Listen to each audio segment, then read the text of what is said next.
Welcome to the Level Up Artist Podcast. We're your hosts, Adriana May and Jackie Sanders. We are two art professionals sharing forward the advice and business lessons we have learned along our creative journeys.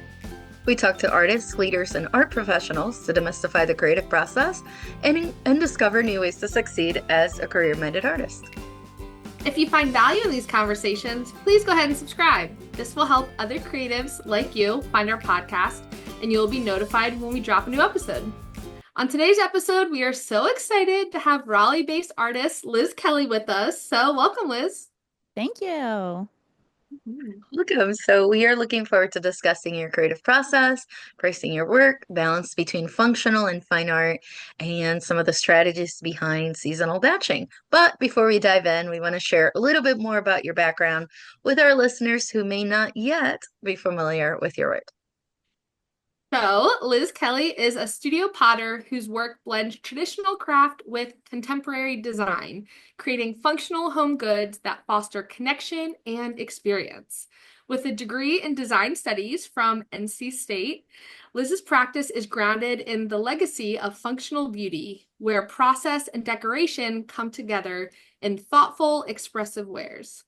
For the past decade, she has worked from her private studio near downtown Raleigh, continuously refining her craft and creating pieces that are both earthly and elegant, inspiring ritual and encouraging hospitality in the home. And of course, that is a formal intro for our listeners. But Liz, how would you describe your work to someone who maybe hasn't seen it before? So my work is, for me, it's very intuitive pottery. It's important that it's comfortable and really functional, so it looks easy to use at first glance. I use a soft but vibrant pastel color palette, so it plays well with others in the home and it's nice to mix and match. Some of my work is solids but I use a lot of vintage ceramic decals for my surface design. So I have um, a style that's built on contrasts of intuitive and tight, of handmade and printing technology. So room to be yourself within all the space between the contrasts. And if you're on video, this is actually one of her pieces right here, part of my personal collection. I still stand by that one. That looks good. Yes, I love this one. My few mug investments. It can Mm, be hard when you're at a market and there's a bunch, but yeah. this one took the cake for me. Nice. Nice. Well, Liz, your work beautifully merges traditional craft with contemporary design. How do you navigate the balance between creating functional pieces and, attempting to express your creative vision as well, your Yeah, artistic I vision? really ground my work in the function of it. As a potter, a big value of mine is being able to use the things I make. So, function's number one for me. And surface design, how I decorate things follow suit, because if I make something that's not comfortable or useful, that's going to be really obvious. If I, but so if it's beautiful to look at but hard to use, to me, that's negating my goal. So I'm definitely grounded in function. And my process as a potter, different days, different studio flows, wet clay days, firing days, glazing days, decorating days. Those are really separated. So that makes it so that I'm fully focused on what's in front of me for that workflow in the day. So that's kind of how I keep it balanced, keep it separated. Whatever is in front of me is what I'm paying the most attention to for sure. But function, I'm grounded in it. Yeah. And are you designing, say, like some of the sketches separately, or are you reacting to some of the pieces right there and then? Like how much of this is pre-planned versus a little more reactive when you see the piece? Yeah, I've learned that for me, with an online website, it and someone who does some wholesale and someone with repeat customers that where people want to come back and share their favorite thing with somebody they like. Uh, that it does serve me well to repeat designs. So I do have some designs that I repeat, but I also riff a lot. And my decorations, as I'm discovering like new patterns and toying with new colors and glaze, it's like one thought leads to the next. So I have some repetition, but then one change, the changes add up over time. So that way, if you're just tuning into my work after it's been a while, there's going to be something new and delightful.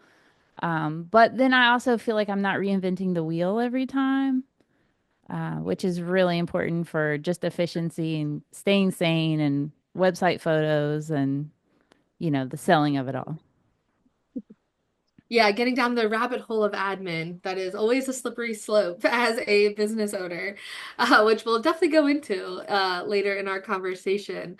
But I love what you said too about the idea of repeating patterns. I think especially for functional objects such as pottery, that definitely as a collector myself would be something where, oh, I want to get another piece that complements the one I already have. So I think that makes total sense where people may be buying two as a set or later coming back to expand their set, where they want to have a unique piece, but also one that complements the previous investment that they made in your work, which I think is very unique with that handmade pottery, and being a functional object that people use on a regular basis. So I am curious how kind of like a zoomed out, more abstract perspective of the pieces that you make. How do you feel like handmade pottery fosters that connection between people and the objects in their daily lives and growing that almost ritualistic um, connection between them? Yeah, I mean, what are we but our little bundle of rituals, right? That's like the tape that keeps like the string together or whatever expression would follow suit. Um, so I really, really respect when people sit down with a cup of coffee and take a moment for themselves in the morning. And really, what are the odds that like you're gonna capture somebody's attention straight out of bed at the beginning of their day like that? And so I really have put all of my design efforts into making that moment the best it can possibly be, from the handle to the sturdiness to the entertainment that's happening in decoration. Um, so I really respect people like incorporating my goods like in their day to day. And I was thinking about this, and we connect hardcore with our home goods, and they become like a part of our like collective identity as we are discovering ourselves all the time. Even just the process of choosing something to bring into your home, you're like aligning yourself with all these condensed ideas that are embodied by that piece that you've brought home.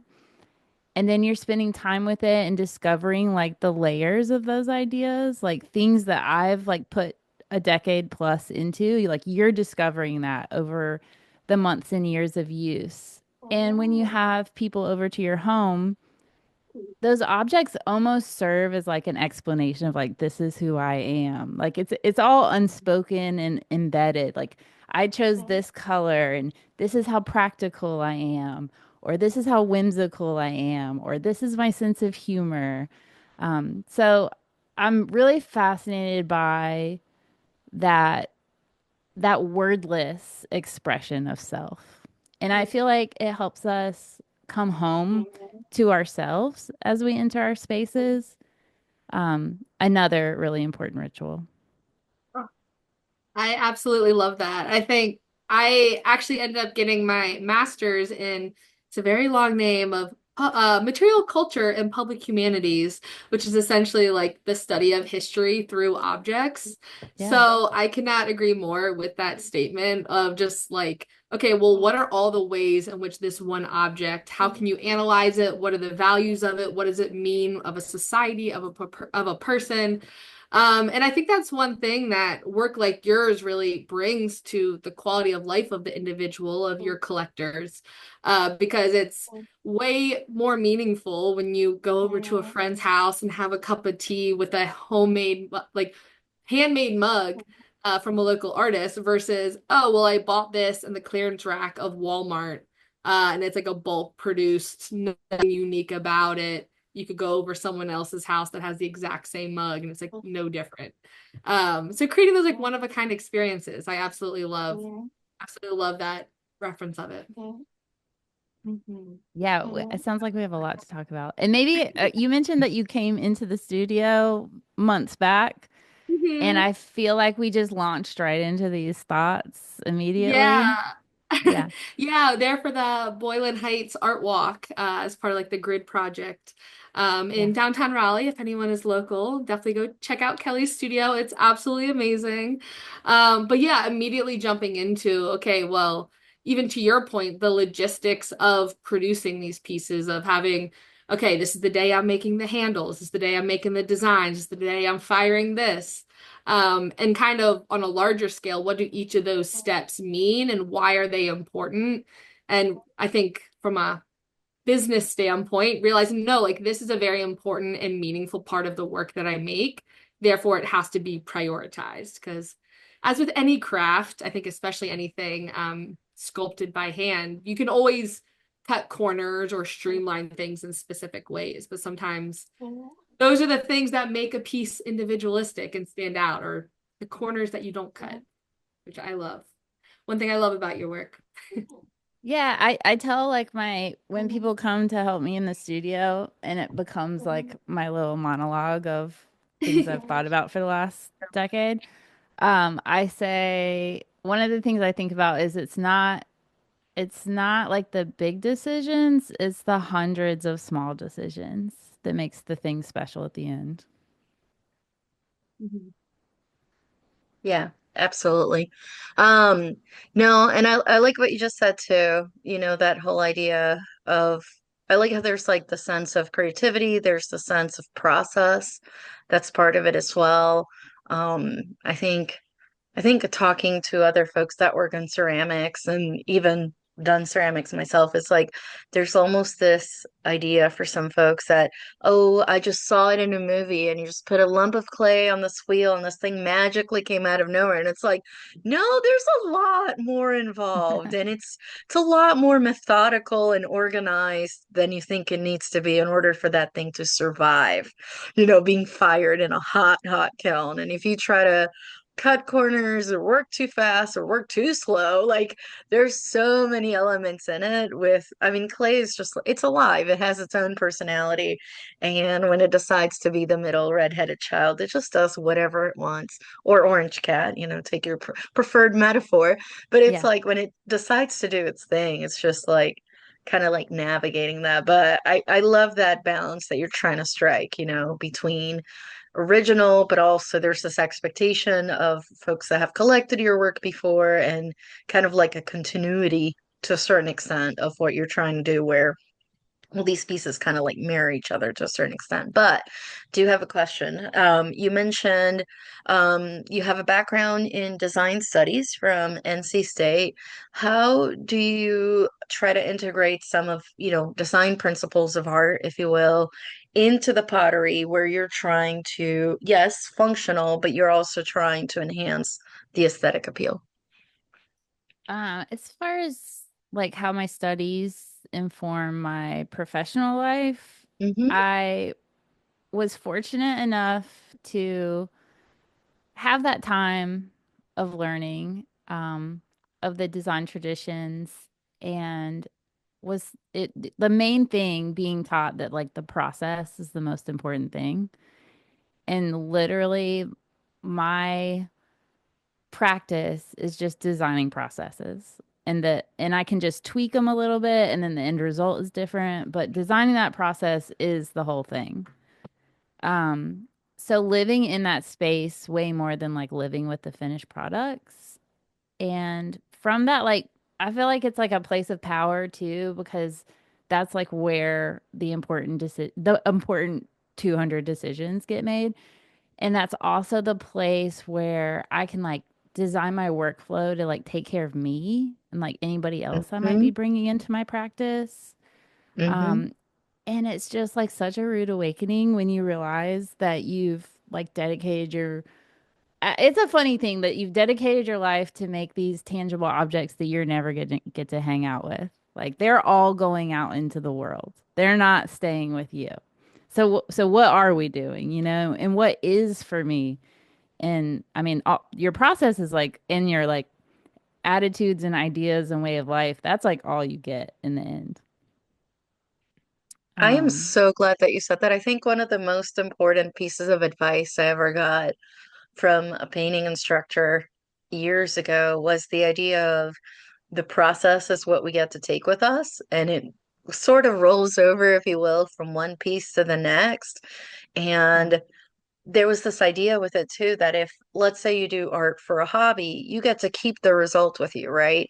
But for so those true. of us, yourself included, that are working artists, then it turns into this idea of once the piece is done, it almost doesn't belong to you anymore. And now your job as a working artist is to find who resonates with that piece, who needs it in their life, you know.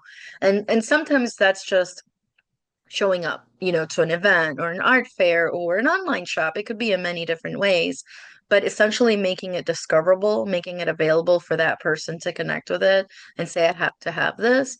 And in that way, I think painting is very much the same. Sculpture is the same, you know, even murals can be the same.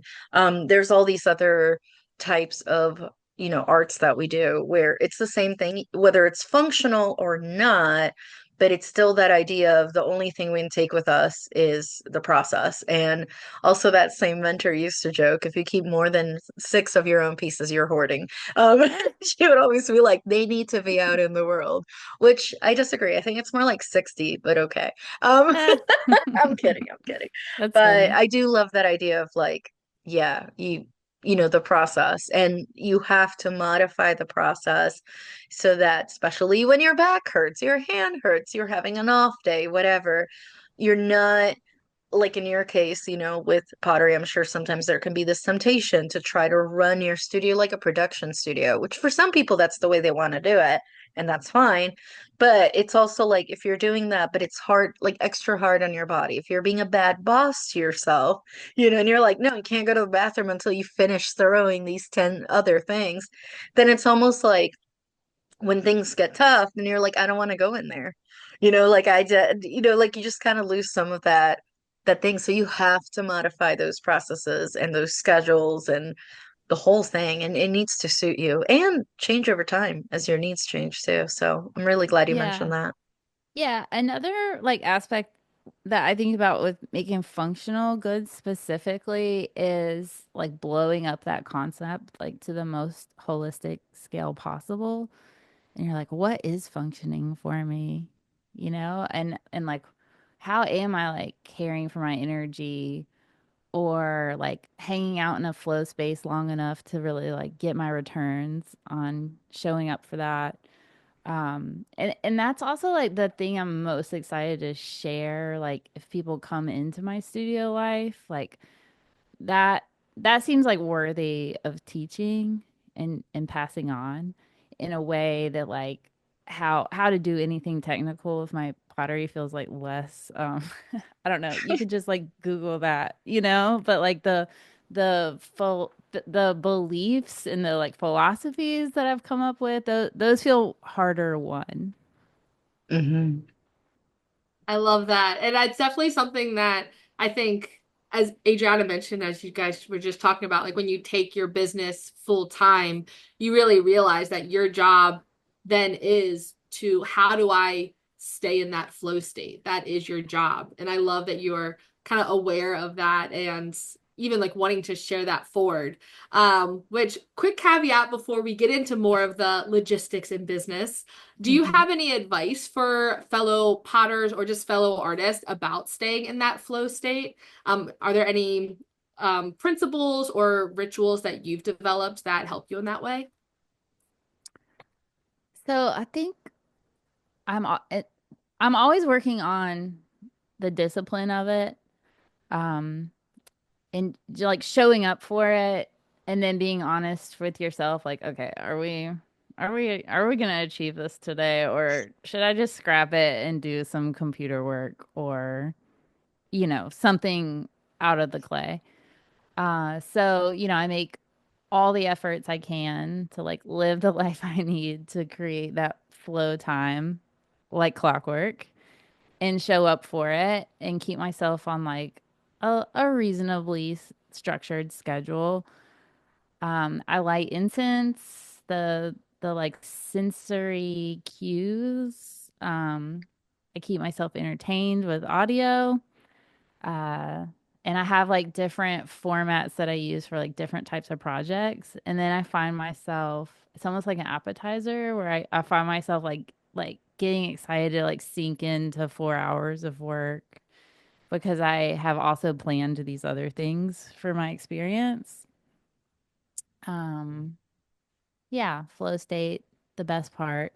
Being in it and like so one thing I'm working on too is just realizing like when things are good, and just being present for that. Mhm. So important, right? Nothing's guaranteed. So enjoying what we do have today. So true. And I think the more that we all, as artists and creatives and humans, really, the more that we get disciplined with wanting to be in that flow state and the more intentional we are, the more aware we are when it's hitting and also the days when like it's just not hitting. To your point, you're Yeah. like, you know what? I can't force it today. What are other productive things that I can either do to get there halfway or just accept this is going to be a computer admin day. I can knock some things out and maybe my energy will be better tomorrow. Oh, And then for like sure. Like younger me would fight with clay. Older mhm. me is like not interested in that at You're like, I'm all. not going to win that fight. It's fine. No, no, I'll zig and I'll zag and I will get something done. But Yeah. but I'm also like humble enough to know like it might not be the thing I thought I was going to get done. Yep. Yeah. Productivity looks different on different days, but definitely something worth being aware of. So I really appreciate that advice. Yeah. Now pivoting a little bit to more logistics behind the scenes. One thing that we found a lot of artists have a lot of different strategies on is pricing. And so pricing, pottery especially can be challenging. So how do you determine the price of your work considering factors like material cost or the time for a piece, batching pieces, or even a demand of a specific style? Yeah, it's funny, like at the beginning, I would do time trials of Mm, batches and take it all the way through the cycle, and I would know, okay, I did 30 of this, and I have a timer. I would like start and stop and start and stop because it does take like a week or two to take it all the way. And then I would divide that up and pad it because there's also like tons of time not accounted for yeah. and try to come up with a formula. And that was a great foundational exercise, like when you're trying to get honest with yourself in the beginning. Yeah. But I feel like, and that gave me some like analytics, and there was some power in like knowing some firm numbers that I wasn't making Mm, up. And now I kind of look at like, okay, this is what I need to make this year. And then I go backwards, like in like the scariest, biggest abstract way possible. I start there.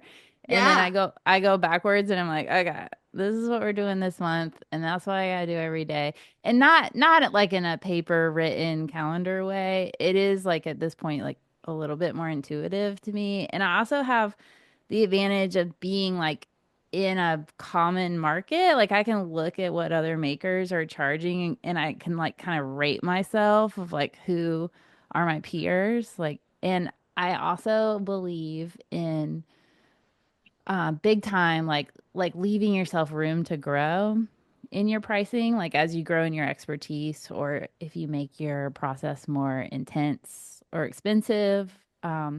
So I definitely started off more research and analytical heavy, but with that humility of like, okay, things are going to change. I'll get better. I want to not like be like shoot the moon on my ambition for pricing. So that way I'm going to feel really good later, like increasing it. Yeah. Mhm. Is that helpful? No, Yeah. that is really helpful. I do not have a formula. I do not, but I do have like four things I kind of look at, and then between in the middle place of those four things, I can really be like, this is where we're at. Yeah. No, that's a great starting point, and it's something when we've talked about pricing for other types of art, it's very similar with that sense of yes, do a time audit at some point or another. You don't have to do it all the time, but especially if it's a new process, it'll always take longer when you first do it, when you first implement. But then just try to get a rough idea so that when you do break down the pricing, you're not paying yourself less than minimum wage because that can happen too, where you're like, oh, it's fine, and then you're like, I just charged $40 for this thing that took me 20 hours.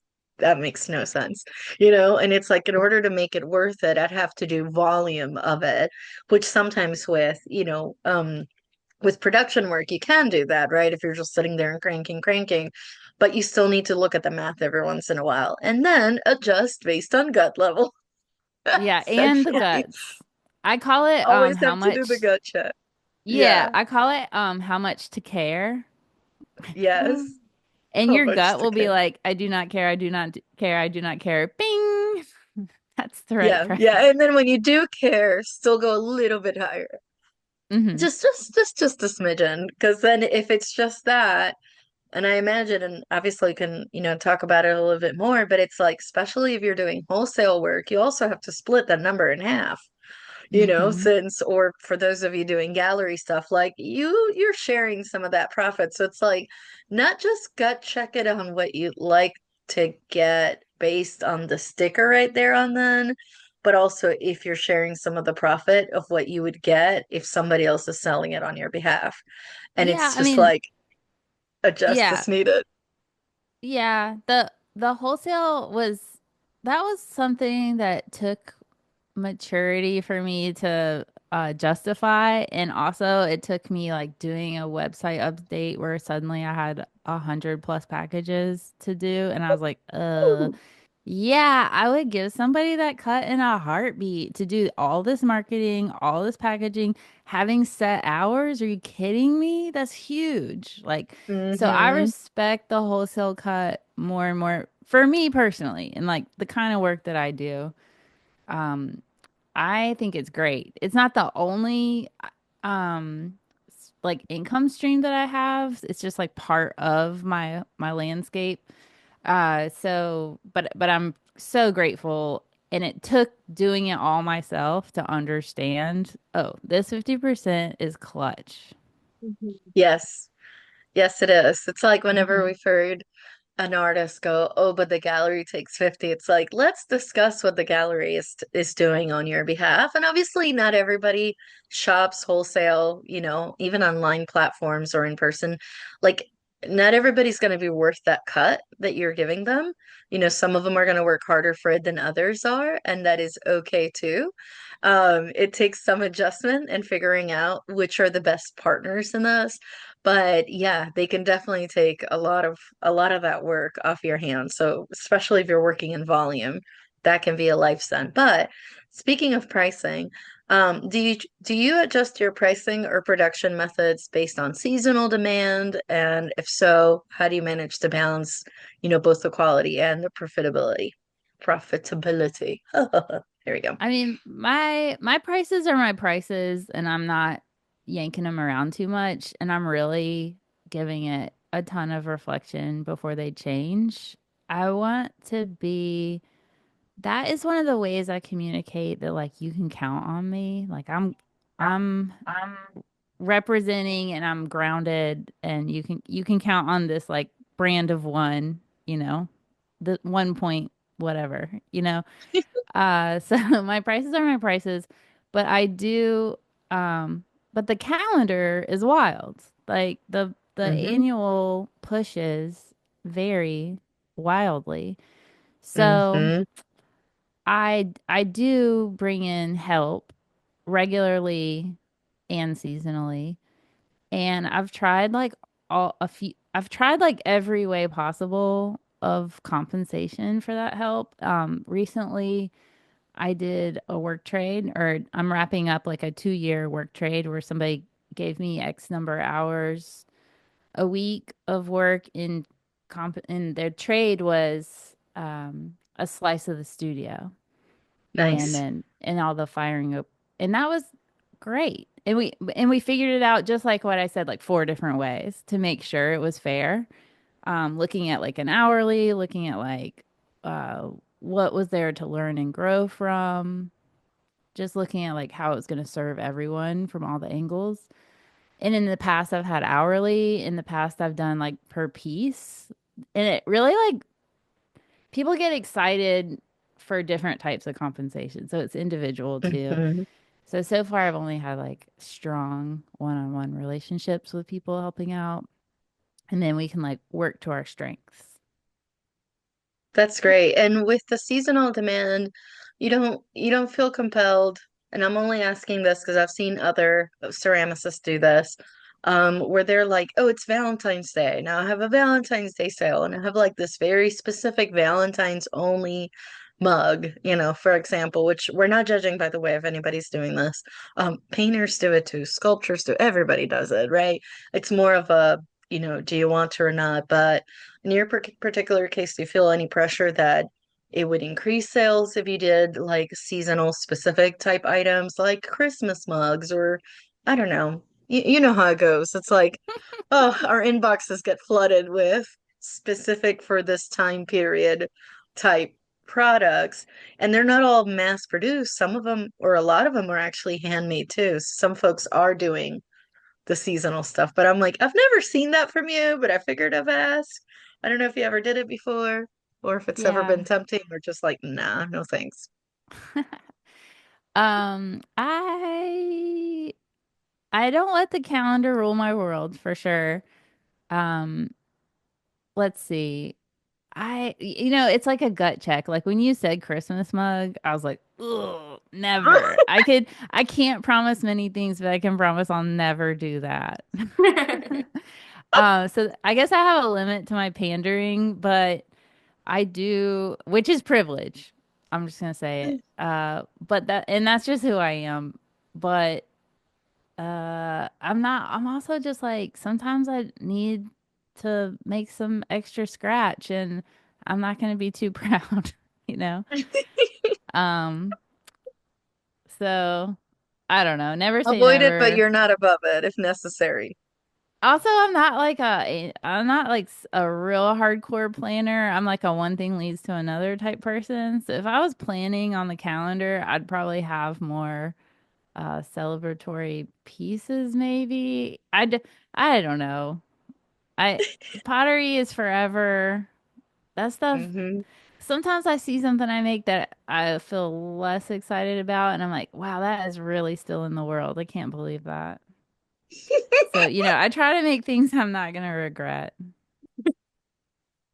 Words to live by I mean, for right? every Like, artist. oh my goodness. Oh, like the hardest and the smallest decisions in life should be made by do y'all hear that dinging or is it okay? You don't? Okay. No. Words to live by are will I regret this? Yes. Or will I regret if I don't do this? Which is usually what I think about more than avoidance is like, will I regret that I didn't do this thing that seems intimidating and scary, but I want it so bad and I think I have what it takes and the just sheer willpower to get me up that hill. Hmm. And the best part is like we can make it. We don't have to share it if we don't like it. Yeah. Yeah. Yep. Yeah, I have some second sales that help with that too. So I feel like I have a built-in channel where people get really excited to get some bargains, and then I can feel excited about just like letting go. Mm. That's interesting because I feel like a lot of artists uh putting pieces quote unquote like on sale can be like one decision or the other. And that might tie into our next question too. In terms of like managing batching during those peak seasons. Do you ever find that okay, I want to make a new batch of pieces. I need to get this handful of inventory, so to speak, out of my studio. How do you manage sales like that, or when and how you batch new collections? I'm never really trying to empty out the studio. Mm. My happiest is when my shelves are full and I get to just live with my pots. Even though we talk so much about how you don't get to, but when I do, I'm very happy. It's my pottery living room, and I feel like I can look at my shelves. Like the front of my studio is kind of a retailish set of shelves, and then I work in the back portion. So when I get to, I'm in the mud, things are very far from being done, but I get to like raise my head up and be like, there it all is. This is why we're doing it. It makes me very happy. Um, yeah, I don't do sales very often. I do free shipping once in a while. Sometimes I do feel really moved by gratitude for all the people. I mean, every day, but then, sometimes I'm like, wow, this is incredible. And then I will try to pass it on with something like a code that I email people for a discount or free shipping.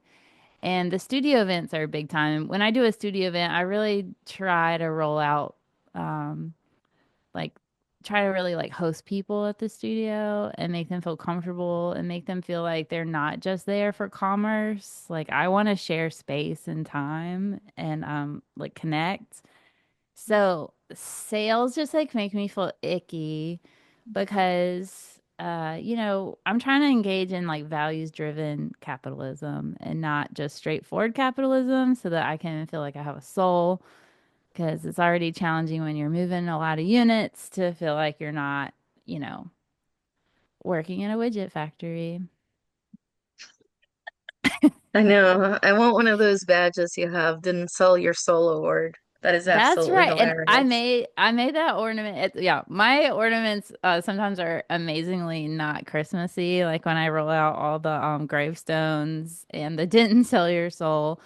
And yeah, sometimes I'm just making the things I need to see in the world. And hopefully I'll connect with like a couple other weirdos that feel seen. Oh That's a yeah, good day. absolutely. That's a Yeah. really good day. Two weirdos in one day. That's good. Mm. Yeah, those are definitely the best. I remember seeing a patch that said, well, I can't say it because I'd have to bleep it out, but it was like pay your bleep artists what Yeah. they're worth. And it was like a patch, and I was like, there it is. There it is. Like, yes. I don't know. I love when I see like little tongue-in-cheek stuff like that. It's just too much fun. Yeah. But before we keep this discussion list, we are going to we love to ask all our guests, and we're going to be asking you about how you define success. But first, we're going to put a quick word from our sponsors. This episode is brought to you by our Level Up Artist resources. We understand that life as a modern artist can be both exciting and overwhelming. Plus, there's a lot of information out there, but what do visual artists actually need? We've spent countless hours of trial and error, weeding through tons of information to find the gold so that you don't have to waste time going down those endless rabbit holes. We created a library of PDF resources with bonus videos that cover everything from artist documents to exhibition prep, social media to technology, sales strategies, and artist mindset, several templates, and more. Ready to get started? Head on over to levelupartist.com/shop to level up your creative career today. Welcome back. So, a question that we'd love to ask all our guests is, how do you define success as an artist?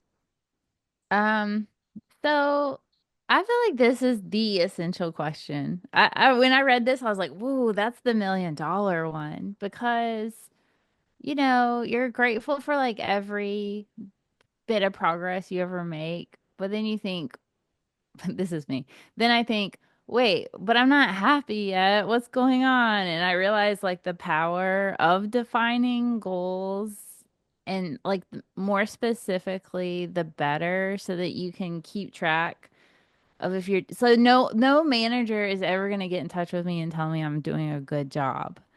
And it's a lot to be in charge of your self-validation.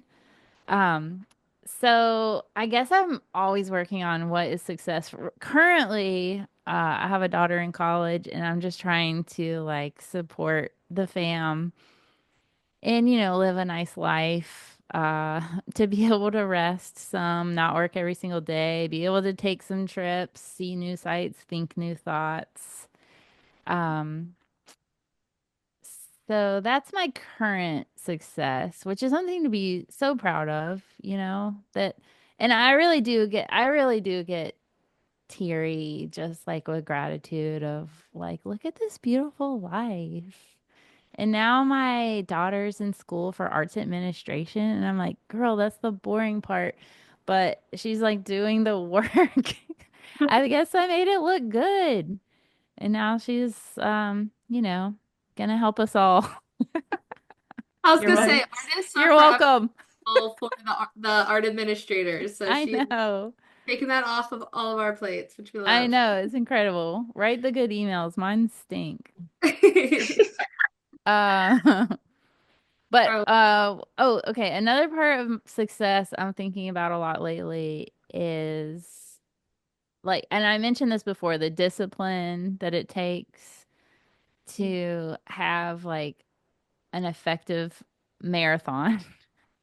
And so like the mental discipline, like self-talk, like reasonable goals, reasonable to-do lists. Keep that like like crumb trail going in front of yourself to keep the morale high. And then I've also been putting a lot more into like my physicality. So like keeping my body where it needs to be so I can be without pain while making the thousands of pots I need to make every year. Which is a tall order, both of it, to do it without pain and to do the kind of numbers that I need to make a living. And just realizing like this is a marathon, so I'm gonna have to like be really disciplined to live this life and thinking like, okay, I'm 10 years in. I want to do at least 20, 30 more years. Like, let's go. Every time I unlock something new, like a habit, um, or like an idea that inspires me, I mean, that's gold. So developing those good habits feels really good. yeah, I think that's such a great perspective. And I love your emphasis on the discipline aspect because the So creative fun. it's so fun, but the creative is a marathon. And as much as we would love to say, oh, yes, we're a full-time artist and inspired every day, and I am forever 100% grateful every day, and I don't know, light of heart and always inspired. That's like not always the reality. And so Yeah. it really takes that discipline of looking at the numbers or looking at your processes. And I love how you mentioned even earlier, before a commercial break, talking about functional art also being functional for you and the lifestyle that you want. I think that's all tied to success as well and treating yourself Yeah.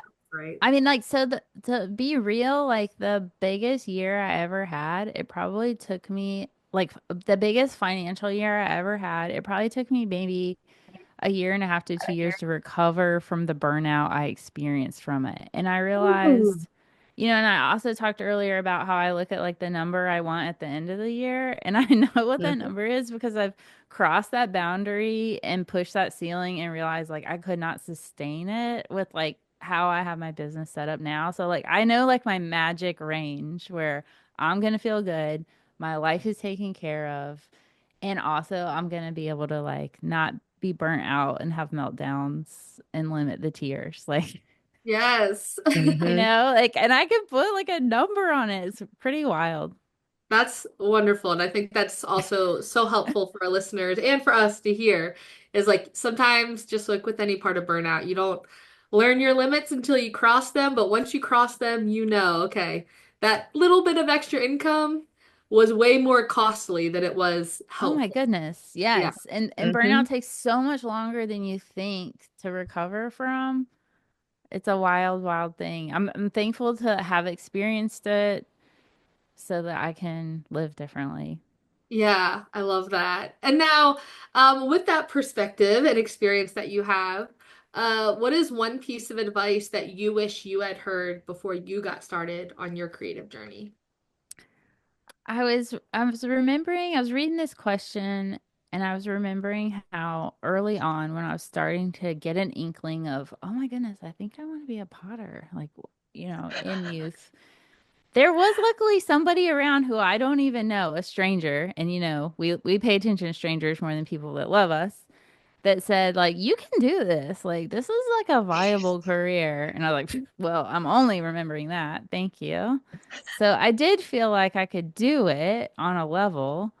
Um, but I didn't know that I didn't know that I could not exist on adrenaline and fear and making through those motivations. And I mean, I can just remember so vividly like the heights and lows of exhaustion I would reach and like adrenaline decisions, like such a full plate all the time.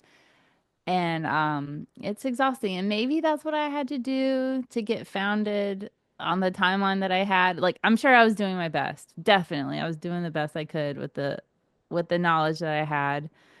But I guess I wish somebody had talked about like how to stay human, how to care for yourself, like as you're chasing your goals, like how to fill your cup back up.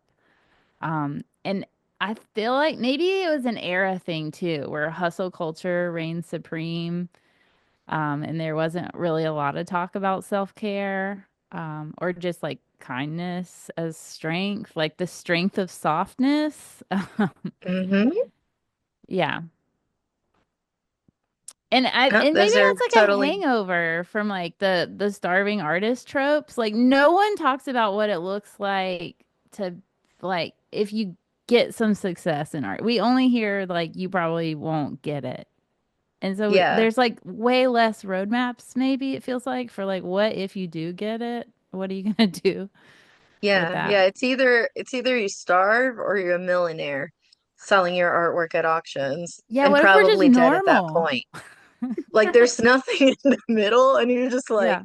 but what if I just want to be able to pay my bills and live comfortably and take a couple trips a year? Like nothing extravagant. Don't need the Mac mansion. What do I Yeah. have to do to get to that? And no, I agree. I agree. I think we're all contemporaries and we have all grown up in hustle culture and productivity is the maxim. It's also where we live. And yeah, and then you talk to folks in other countries and they're like, "What's your rush?" Like you're Right. Or just like, what do you you're think you're achieving? You know? yeah, it's like Like, you're wearing your body out faster than you need to when you're younger and you should be enjoying more time. And then when you get to later on, then everything's gonna hurt more. And instead of having relief, you're literally just in pain. So yeah, no, there's definitely a lot of perspectives on that one. But I'm glad you brought that up. I think that's a really good point. And I would add to that that even if you had heard that advice you just discussed now, I don't think any of us were mature enough to really internalize it at that time. We probably yeah. would have stored it in the hard drive of our brains and being like, nah, I'm young, I feel great, I'm gonna live forever. Like everything's good. I can, which is kind of true to a certain extent, the whole like We weren't for a ready. lot of people. Yeah, I no, think and you for a just lot of people, I feel negated like, your whole question. yeah, no, and I feel like honestly, What do like you in wish our you 20s, I knew? don't know about you, could you survive on 4 hours of sleep? Because I did. And now if I don't sleep like at least seven, I'm like an ogre. I think it's Yeah. also that, we had different energy levels as well. Yeah. I So don't know. My daughter's younger. that's what She it seems is. pretty soft. I don't see her. Soft I is don't good. see her thriving on 4 hours. I think she's already gotten the memo to take Yeah, care. perfect.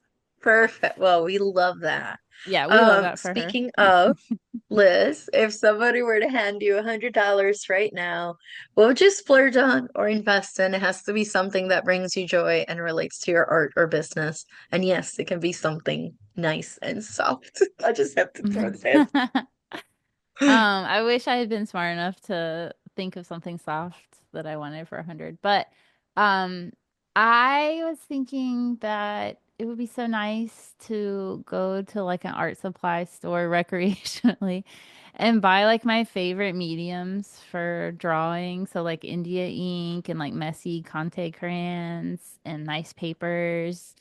And incorporate like this moment of reflection when I make a pot that or a form that is just like singing to me, and that I sit down and draw it for like another way to experience that. And I think that would be so good to just like work on my mark making and use it as like a different type of reflection. I love that. Such a great answer. Now, real quick, before we wrap up, what exciting projects do you have coming up that our listeners should know about? One exciting thing for Raleigh is that on March 22nd, we're gonna have the debut studio tour of the Boylan Arts District. They launched the grid project recently that helped connect the neighborhood a lot, and I think this is like the fully realized all the way mature version of that where we've really like organized every single artist in the Boylan Arts District, and we're gonna identify with each other and work together to be a little creative corner of Raleigh because there's so many of us. And Mhm. maybe we didn't even realize how many of us there were until we started to put together email lists and get together for meetings. But I'm excited. And we're renting the Raleigh trolley. Ooh, So fun. yeah, and so it's gonna run the loop, making it really accessible, and then it's very walkable too. Um, yeah. Ah, And then this summer sometime, I'm working with a core group of like area ceramicists, and we're gonna do kind of like a all out collaborative mashup show where we each like work on each other's pots, and like every pot is like a true mixture of our Nice. styles. And I'm so excited for this work because they're going to be truly one of a kind pieces. And yeah, we're working on that for sometime this summer. I know I need a spark of joy every summer, so this is what it is this year. I love Nice. it. Intentionally planning future sparks of joy. Yeah, maybe I do look at a calendar. There you go. Every Go once in a while, plan every once in a while. Yeah. Well, Liz, thank you so much for being on the podcast today. Before we go, how can our listeners stay in contact with you after they've listened to today's episode? Yeah, I mean, I keep up with Instagram. I love to share photos of the work and share like little snippets of what I've been thinking about on there. My website also has an email list that folks can sign up for to get some of those promo codes I put out there once in a while to say thank you. I also have a studio in the Boylan Arts District in the Boylan Heights neighborhood next to downtown Raleigh. So, everyone's welcome to like make an appointment to come by and see the studio, or if I'm in, the studio's open. So you're welcome to stop by there. And I also keep an online shop stocked. So that's a great way to stay in touch too. See what the work's doing. Nice. Well, we'll be sure to link all these different things in the show notes. Liz, thank you so much for being on the podcast today. Yeah, thanks for the good talk. Mhm. Of course. So, in the meantime, for our listeners, if you want to stay connected with us in between episodes, share your feedback, or have a question you would like for us to answer on the podcast, you can reach us through social media. I'm at May Art across all platforms. And I'm at J Sanders Studio across all platforms. And if you want to follow the podcast, we're at Level Up Artist on Instagram. Thank you so much for listening. We'll talk to you next week.